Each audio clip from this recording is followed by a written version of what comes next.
आप सभी को दिल से प्रणाम। मैं पवन सिंह आ रहा हूं काराकाट। सर सजदे में है, दिल में सेवादारी है। काराकाट लोकसभा की मिट्टी मुझे मां जैसी प्यारी है। आपका आशीर्वाद, प्यार और दुलार मिले, बस इतनी सी चाहत हमारी है। काराकाट की देवतुल्य जनता को नमन करता हूं। आपका प्यार मिले, आपका बेटा आपका नेता बने और मुझे सेवा करने का अधिकार मिले।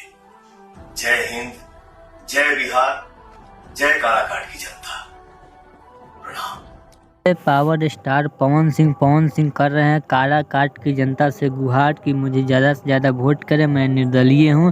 पवन सिंह 23 अप्रैल को काराकाट पहुंच रहे हैं, रोड शो कर रहे हैं, सभा को संबोधित करेंगे। पवन सिंह काराकाट में जाकर 23 अप्रैल को पवन सिंह जाने वाले हैं। अगर आप सब काराकाट के हैं तो पवन सिंह को प्लीज़ सपोर्ट कीजिए और भारी से भारी मतों से विजयी बनाइए। चलिए मिलते हैं एक और न्यू अपडेट के साथ। अगर पवन सिंह का यह वीडियो आपको अच्छा लगा तो चैनल को सब्सक्राइब करें। चलिए मिलते हैं एक और न्यू अपडेट।